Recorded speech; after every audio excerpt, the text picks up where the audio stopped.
اللہ کے نبی صلی اللہ علیہ وسلم کی دعا ہے، اللہم انصر من نصر دین محمد صلی اللہ علیہ وسلم۔ اے اللہ تو اس کا مددگار بن جا جو محمد صلی اللہ علیہ وسلم کے دین کا مددگار ہے، اور جس کے لیے رسول اللہ صلی اللہ علیہ وسلم نے دعا کی ہو۔ یہ کیسے ممکن ہے کہ یہ دعا قبول نہ ہو؟ باہر کی دنیا میں اس وقت لوگ اس فکر میں ہے کہ کس طرح سے مال بڑھ جائے، نام بڑھ جائے، شہرت بڑھ جائے۔ یہ ساری فکریں اس وقت لوگوں کی ہیں۔ عام طور پہ یہی سوچیں، دن سارا اسی میں استعمال ہوتا ہے، صلاحیت ساری اس میں استعمال ہوتی ہے۔ آپ کے ٹورنٹو کے شہر میں ایک آدمی نے ہمیں بتایا، ٹورنٹو شہر سے، کہ جی آج کے دور میں تو لوگ کام ہی نہیں کرتے، مجھے دیکھیں 30 سال ہو گئے میں نے دکان میں ایک دن کی چھٹی نہیں کی۔ اف، میرے یہ بات سن کے پیروں کے نیچے سے زمین نکل گئی۔ کہا جی ایک دن چھٹی کی تھی، وہ بھی آدھے دن کی، جس دن والدہ کا انتقال ہوا تھا۔ آدھے دن کی تھی چھٹی، دوپہر کو پھر دکان پہ آ گیا تھا۔ سوچو اس مسلمان کی ساری صلاحیتیں وہاں لگیں جہاں اس بیچارے کا زور ہی نہیں چل سکتا، کیونکہ رزق تو اللہ کی طرف سے مقدر ہے، متعین ہے۔ یہ 30 سال وہ جس نے عمر قید گزاری نا 14 سال، وہ اس سے دگنا خوش قسمت ہے، کیونکہ وہ تو 14 سال کے بعد رہا ہو گیا۔ یہ 30 سال دکان کا قیدی بنا رہا بیچارہ۔ اس کی ساری صلاحیتیں اللہ رب العزت نے جو اس کے اندر انسانی کمالات رکھے تھے، وہ سارے کے سارے استعمال کس لیے ہو گئے؟ دکان کی چیزیں بیچنے کے لیے۔ دکان میں بیٹھ کر یہ گاہک اپنی مرضی سے تھوڑی اندر لے کر آ رہا ہے، یہ تو اللہ بھیج رہے ہیں گاہک اس کی طرف۔ لیکن اس بیچارے کی صلاحیتیں ساری کی ساری دکان کو ٹھیک کرنے میں لگ گئیں کہ دنیا میں آنے کا مقصد مال کا بڑھانا نہیں ہے، بلکہ دنیا میں آنے کا مقصد ہدایت حاصل کرنا ہے۔ تو دنیا میں آنے کا مقصد ہدایت حاصل کرنا ہے۔ دنیا میں آنے کا مقصد مال اور حکومت اور دولت اس کا حاصل کرنا یوں نہیں ہے کہ اس کا حصول انسان کے بس کی بات نہیں ہے۔ انسان کے بس کی بات نہیں ہے میرے دوستو۔ رزق کا بڑھ جانا انسان کے بس کی بات نہیں ہے۔ رزق کا بڑھ جانا انسان کے بس کی بات نہیں ہے۔ اللہ یبسط الرزق لمن یشاء ویقدر، یہ اللہ کا اعلان ہے۔ رزق میں بڑھاتا ہوں اور میں ہی گھٹاتا ہوں۔ ترزق من تشاء بغیر حساب ویرزق من تشاء بغیر حساب، جس کے لیے میری مرضی ہوتی ہے میں بڑھا دیتا ہوں زیادہ، بغیر حساب کتاب کے دے دیتا ہوں۔ ایک چھوٹا سا بچہ، باپ اس کا ملینئر بلینئر دنیا سے گیا، 8-9 سال کا بچہ ہے، ایک دم بلینئر ہو گیا۔ اب اس میں اس کا کیا کمال ہے؟ کون سی محنت لگی اس بچے کی؟ اللہ کی طرف سے ایک فیصلہ تھا۔ اور رزق کا لیکن مال کا بڑھنا یہ رزق کی بڑھوتی نہیں ہے۔ مال کا بڑھنا رزق کی بڑھوتی نہیں ہے۔ رزق میں کیا کیا کچھ ہے؟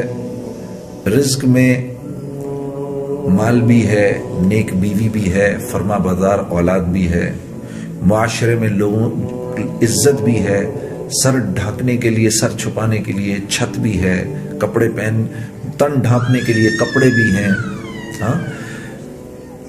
کھانا بھی ہے، صحت بھی ہے، کروڑوں روپے پاس ہوں، کروڑوں ڈالر پاس ہوں، اور طبیعت اللہ ایسی خراب کر دے کہ آدمی کے جسم میں لقمہ ایک بھی نہ جائے، تو آپ یہ کہیں گے کہ اس کا رزق بڑھ گیا ہے، کیونکہ پیسے تو بہت آ رہے ہیں، امن و امان بھی ہے، عافیت بھی ہے، لوگوں کا آپس میں مل جل کے رہنا بھی ہے، یہ سب رزق ہے۔ تو اللہ فرما رہے ہیں یہ ہم اپنی مرضی سے بڑھاتے ہیں، ہم اپنی مرضی سے گھٹاتے ہیں، ہم اس میں برکت دیتے ہیں اور ہم اس میں بے برکتی دیتے ہیں۔ تو یا اللہ کس کے لیے برکت دیتے ہیں اور کس کے لیے بے برکتی کرتے ہیں؟ آپ کس کے لیے برکت کرتے ہیں، کس کے لیے بے برکتی کرتے ہیں؟ تو میرے عزیز دوستو، اللہ رب العزت کے ہاں ان الدین عند اللہ الاسلام، یہ اللہ کا فیصلہ ہے۔ بھائی میرے قریب ہونا چاہتے ہو، میرے دوست بننا چاہتے ہو، تو اسلام یعنی یہ جو میرا حبیب ہے محمد صلی اللہ علیہ وسلم، اس کے رنگ میں رنگ جاؤ، تم اس کے ہو جاؤ، ہم تمہارے ہو جائیں گے۔ اب چاہے ٹورنٹو میں رہو، لاہور میں رہو، کوئی فرق نہیں پڑتا۔ یہ جو آپ سب پاکستان چھوڑ کے بھاگ کے ادھر آ گئے پیسے کمانے کے لیے، یہ تو اسلام کا مزاج ہی نہیں ہے نا۔ لیکن آپ کا کیا قصور ہے؟ ہم بھی یہی ہیں، ہم پاکستان کے اندر مارے مارے پھر رہے ہیں، آپ یہاں پر۔ ہاں، پرسوں کی بات ہے، آسٹن میں میرا بیان تھا، تو فجر کی نماز کے وقت 6 بجے میرا جو ہوٹل تھا ذرا میں 9ویں فلور پہ تھا، تو میں نے جا کے کھڑکی کھولی، میں نے باہر دیکھا تو تیز رفتاری سے صبح 6 بجے گاڑیاں اوپر نیچے دوڑ رہی تھی، اور میں نے دل میں کہا یا اللہ، اٹھنا تو تھا ہی، کسی پر تو نے فضل کیا تو وہ فجر کے لیے اٹھا، اور کسی پر تیری سختی آئی تو بیچارہ مال کی دوڑ میں دیکھ کیسے گاڑیاں دوڑ رہی ہیں اوپر سے نیچے 6 بجے بھی۔ اٹھنا تو ہے، یہ خود ڈیسائیڈ کر لو، نماز کے لیے اٹھنا ہے کہ کھجل خواری کے لیے اٹھنا ہے؟ اٹھائے گا ضرور اللہ، اٹھنا ہے۔ مسجد کے لیے گھر سے نکلنا ہے یا کھجل خواری کے لیے گھر سے نکلنا ہے، یہ فیصلہ آپ کر لیں۔ تو میرے دوستو، کیونکہ ایسے ماحول میں رہ رہے ہیں جس ماحول میں دن اور رات پیسہ پیسہ پیسہ پیسہ پیسہ پیسہ، اللہ دور تک نہیں۔ ایک آدمی ادھر آنے لگا کینیڈا، اس سے پوچھا بھائی کہاں جا رہے ہو، کس کے پاس جا رہے ہو؟ یار دوست ہیں، اور وہ اگر نہ ملے تو وہ کہنے جی ڈالر تو ہے میرے پاس اور وہ بھی ختم ہو گئے، پھر اللہ مالک ہے۔ تیسرا نمبر کس کا؟ اللہ کا، پھر آئے گا اللہ کہیں بیچ میں۔ تو میرے دوستو، ہم نے اس مزاج کو بدلنا ہے۔ ہم یہ جو مجمع بیٹھا ہے، اس کی کیا وجہ ہے؟ اس کا قصوروار میں اپنے آپ کو سمجھتا ہوں، میں اپنے آپ کو اس پیارے بھائی کی صلاحیتوں کے ضائع ہونے کا میں قصوروار ہوں۔ کاش کہ میں نے وقت نکالا ہوتا، میں آیا ہوتا اس کے پاس، یہاں پر اس کو بتایا ہوتا۔ مسلمان تھا، میرے 1-2 دفعہ بتانے سے ہو سکتا ہے اس کو بات سمجھ میں آ جاتی۔ مجھے ویسے تو مسجد میں بات کرنے کی عادت ہے، سٹیج پر اب اس ماحول میں بات کرنے کی عادت نہیں ہے، لیکن آپ لوگوں کا جو دین سے جو رغبت ہے، یہ دیکھ کے مجھے رشک ہو رہا ہے، کس طرح آپ لوگ اپنے اوقات کو نحمدہ ونصلی علی رسولہ الکریم۔ پانی لیکن بہت ٹھنڈا نہ ہو۔ میرے عزیز دوستو، بھائیوں اور بہنوں، یہ بڑی خوش قسمتی کا موقع ہوتا ہے کہ لوگ کسی بھی جگہ پر اللہ رب العزت کے لیے جمع ہوں، اور ان کی سوچیں اور ان کی فکریں جو ہیں وہ اس بات میں استعمال ہوں کہ کس طرح سے محمد صلی اللہ علیہ وسلم کا لایا ہوا دین جو ہے وہ زندہ ہو جائے۔ حضرت عبداللہ بن مسعود رضی اللہ تعالیٰ عنہ رسول اللہ صلی اللہ علیہ وسلم کے پاس آئے اور آ کر عرض کی، یا رسول اللہ، مجھے کسی نے یہ بتایا کہ فلاں آدمی کے اوپر جن چڑھا ہوا ہے، اور میں اس کی طرف گیا اور میں نے دعا کی اور اللہ کا کلام پڑھا اور اس کے اوپر پھونکا تو وہ ٹھیک ہو گیا۔ تو اللہ کے نبی مسکرائے، پوچھا عبداللہ تو نے کیا پڑھا اس کے اوپر جا کر؟ کہا یا رسول اللہ، میں نے اس کے کان کے اندر قرآن کی یہ آیت پڑھی، افحسبتم انما خلقناکم عبثا، پوری یہ آیت پڑھ دی میں نے اور اس کے کان میں پھونک دی۔ آپ صلی اللہ علیہ وسلم بڑے حیران ہوئے، عبداللہ بن مسعود کو دیکھا اور پھر آپ نے فرمایا، اے عبداللہ، تجھے پتہ ہے یہ آیت کیسی آیت ہے؟ اس رب کی قسم کہ جس نے مجھ کو نبی بنا کر بھیجا ہے، یہ آیت اگر یقین کے ساتھ آدمی پہاڑ پر کھڑا ہو کر پڑھے تو پہاڑ کو اپنی جگہ سے ہلا دے گا۔ اب میں یہ بات پڑھ رہا تھا اور مجھے یہ خیال آیا کہ پچھلے 4-5 سال سے کسی اللہ والے نے، کسی نیک بزرگ نے مجھے یہ کہا تھا کہ بھئی دیکھو، دن کے وقت یہ آیت پڑھ لیا کرو، دن کے شروع میں یہ آیت پڑھ لیا کرو، اللہ رب العزت تمہارے سارے دن کے کاموں کے لیے کافی ہو جائیں گے، تمہاری دعائیں قبول ہوں گی۔ تو مجھے یہ خیال آیا کہ یہ 3-4 سالوں سے تو میں اس آیت کو پڑھ رہا ہوں، لیکن میں نے کوئی اس کا افیکٹ نہیں دیکھا، نہ اپنی ذات پر دیکھا، نہ کسی اور پر دیکھا۔ تو مجھے وہ خیال آیا، بات یہ ہے کہ عمل تو عبداللہ بن مسعود نے بھی وہی کیا جو میں کر رہا ہوں، انہوں نے تو ایک ہی دفعہ کیا، میں تو 3-4 سال سے کر رہا ہوں۔ فرق یہ ہے کہ ان کے پاس وہ ایمان کی جو مایا ہے وہ ایسی ہے کہ یہ جو آیتوں کے بول ان کی زبان سے نکلتے ہیں تو وہ جو ڈیزائرڈ افیکٹس ہم چاہتے ہیں نا، وہ ڈیزائرڈ افیکٹ جو ہیں وہ ڈیزائرڈ افیکٹ ہو جاتے ہیں، اور میں پڑھ کے رہ جاتا ہوں۔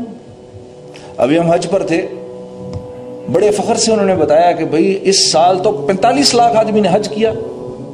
اب 45 لاکھ لوگوں نے, الحمدللہ کتنی بڑی بات ہے امت مسلمہ میں سے 45 لاکھ لوگوں نے حج کیا.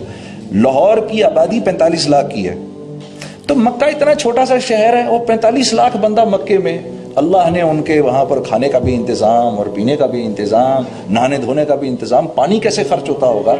ادھر دوسری ایمنسٹیز جو ہیں ان کی اویلیبلٹی, وہ کیسے اللہ نے ایک نظام چلایا.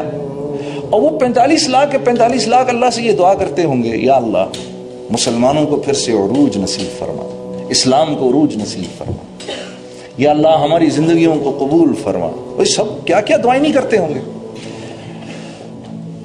اور ہم کیسی امیدیں لگا کے رکھتے ہیں ان حاجیوں سے. یقیناً اللہ کے ہاں یہ دعائیں تو قبول ہوتی ہوں گی, لیکن وہ ڈیزائرڈ افیکٹس نہیں ہو رہے جو 1.25 لاکھ صحابہ کے حج سے ہو گئے.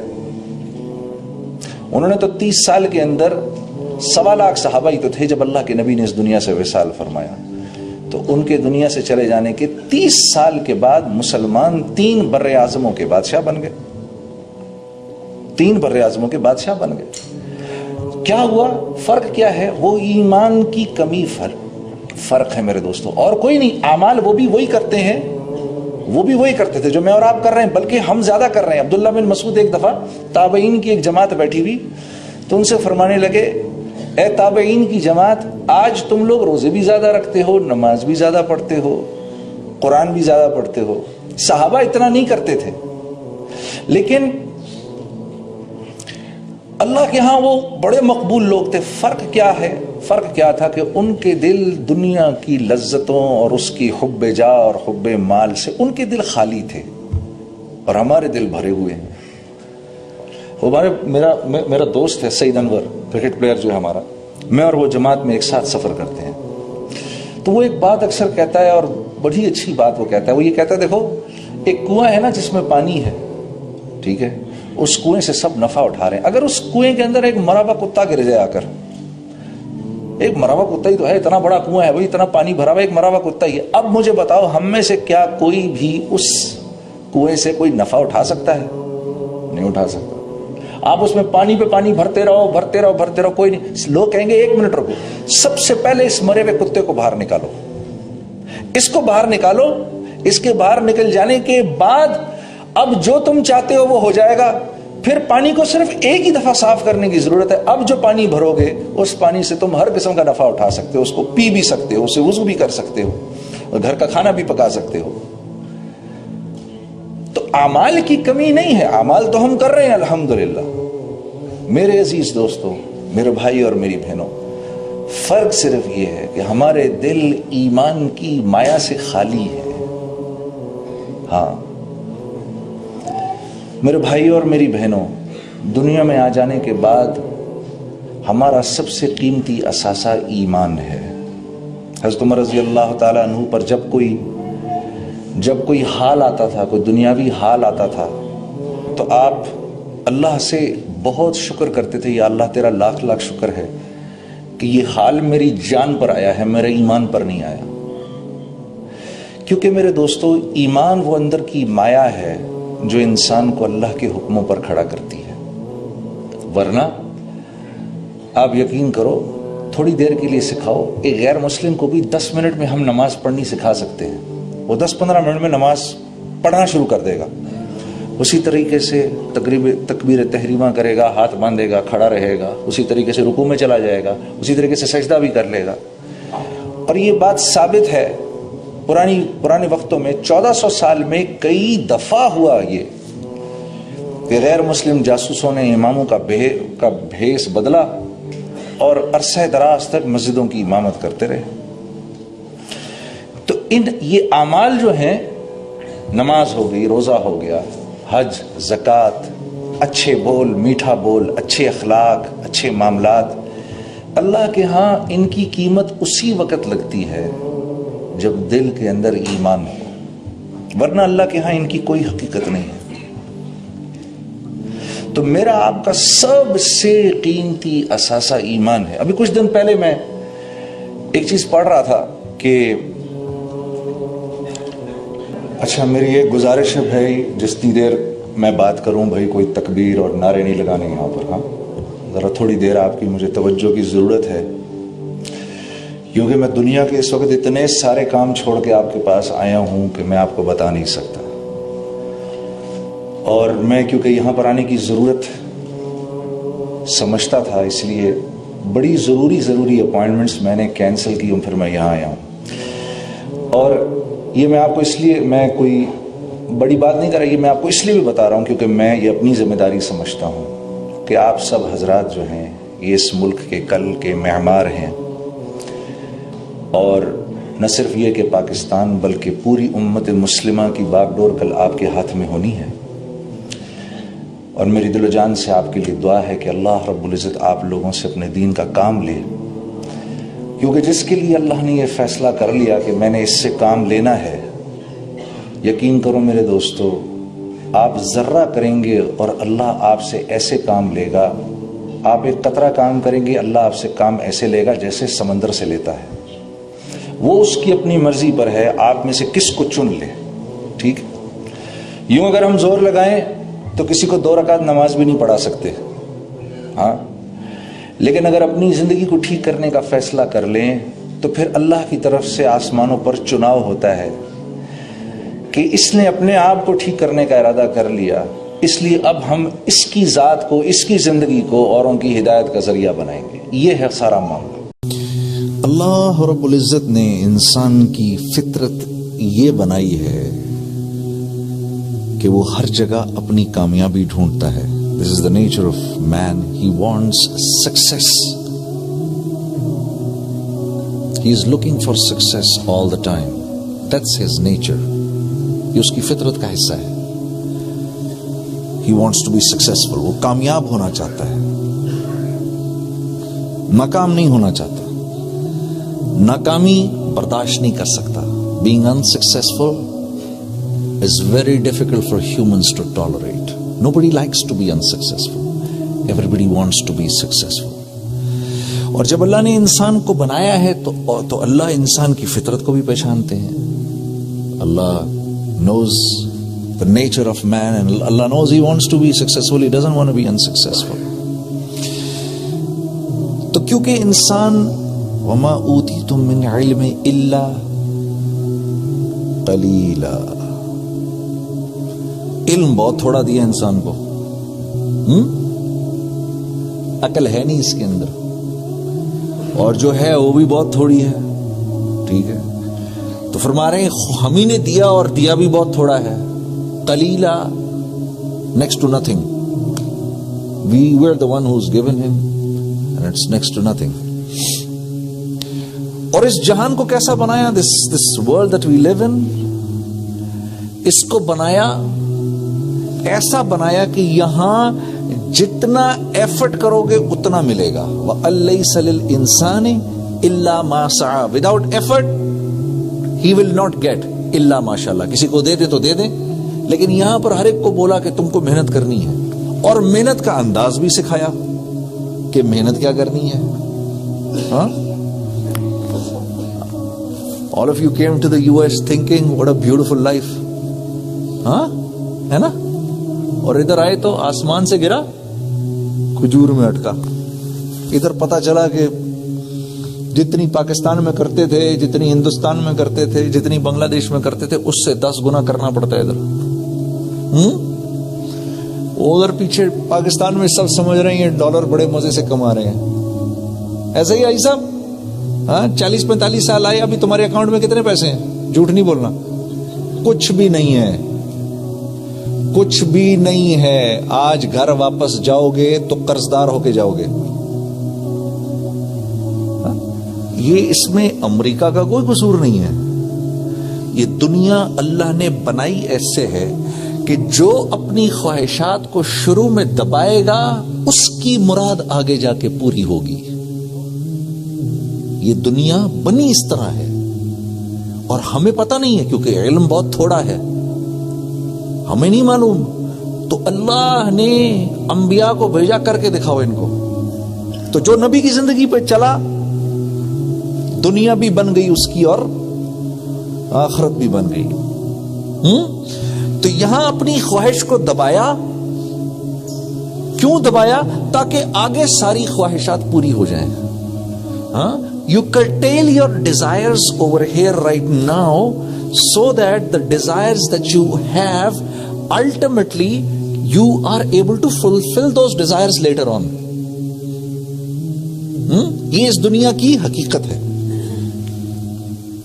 تو جس کو یہ بات سمجھ میں آ گئی وہ اس دنیا میں سکون, چین, اطمینان سے رہے گا. اسی کو اللہ نے قرآن میں یوں بیان فرمایا, فَأَلْهَمَهَا فُجُورَهَا وَتَقْوَاهَا. فَأَلْهَمَهَا فُجُورَهَا وَتَقْوَاهَا. And before explaining this ayat of Quran, Allah swore 7 times, and Allah didn't need to swear. But trying to understand the way we think, Allah نے 7 قسمیں کھائیں. وَالشَّمْسِ وَضُحَاهَا وَالْقَمَرِ إِذَا تَلَاهَا وَالنَّهَارِ إِذَا جَلَّاهَا وَاللَّيْلِ إِذَا يَغْشَاهَا وَالسَّمَاءِ وَمَا بَنَاهَا وَالْأَرْضِ وَمَا طَحَاهَا. 6 تو یہ قسمیں ہیں, all depicting time, the way the sun comes out and the way the moon then takes over.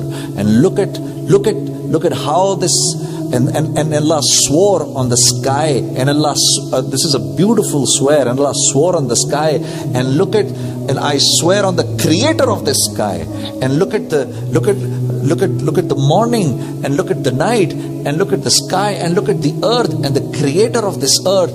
And the last and the most important qasam, Allah says, اے میرے بندے, مجھے تیری جان کی قسم اور تیرے بنانے والے کی قسم, فَأَلْهَمَهَا فُجُورَهَا وَتَقْوَاهَا.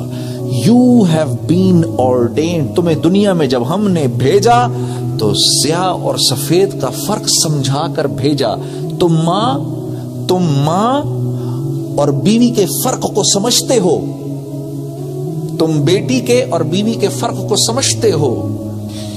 اور 6 صفات تو اللہ نے ویسے گنوائی انسان کی. جلد باز ہے, ناشکرا ہے, کم عقل ہے, جھگڑالو ہے, کمزور بھی ہے, اور کم عقل بھی ہے, علم بھی نہیں ہے اس کے پاس بالکل بھی. تو یہ 6 تو صفات ویسے ہی ہیں ہمارے اندر. ناشکرے ہم ہیں, کمزور ہم ہیں. 1 degree temperature goes up, that's it, we are sick. 1 degree temperature goes down, we are sick. A little bit of winter there, we are uncomfortable. A little bit of summer there, we are uncomfortable. بارش ہو جائے تب مصیبت, نہ ہو تب مصیبت. برف گرے تب مصیبت, نہ گرے تب مصیبت. تو ایسے انسان کے اوپر سب کچھ چھوڑ دینا کہ تو ڈیسائیڈ کر زندگی کیسے گزاریں, باقی سارے, کتنی ڈینجرس بات ہے, کس قدر ڈینجرس بات ہے. How dangerous it is. So اللہ رب العزت نے اس چیز کو اپنے ہاتھ میں رکھا ہے. انبیاء کو بھی نہیں دیا, دین انبیاء نے بھی نہیں پھیلایا, اوپر سے حکم اترا اور نبی سے کہا اس پر ایسے چلو, سب کو دکھاؤ اور سب کو بتاؤ ہماری طرف سے اترا ہے. ایک آدمی کے پاس پوری بوری ہے, کسان ہے, پوری بوری ہے اس کے پاس بیجوں کی, بیج کی پوری بوری ہے. He's got a whole pack of seeds with him. One choice is, اب گیہوں کی پوری بوری ہے اس میں. One choice is he takes it home, right? Puts it in the grinder and starts making food out of it. Starts making roti out of it. A time will come when that bori will finish. And then he has another choice. The other choice is tell his family and everyone, wait. What I'm going to do is I'm going to make sure that we are fed for the rest of our lives. All you have to do is just wait for a few days. So he takes out a very little seed. تھوڑے سے بیج نکالتا ہے, takes them home, gives this to his wife and tells, tells her, listen, only use this much for a day, doesn't matter, we don't need to feed ourselves, this is only for 30 days, then see what's going to happen for the rest of our lives. And then he takes this whole pack, jata hai, hal chalata hai, khoop, plows the field and sows those seed. After a while the whole field comes up. اب جب وہ کاٹے گا تو اب اس ایک بوری میں سے اب 1000 بوری نکلے گی.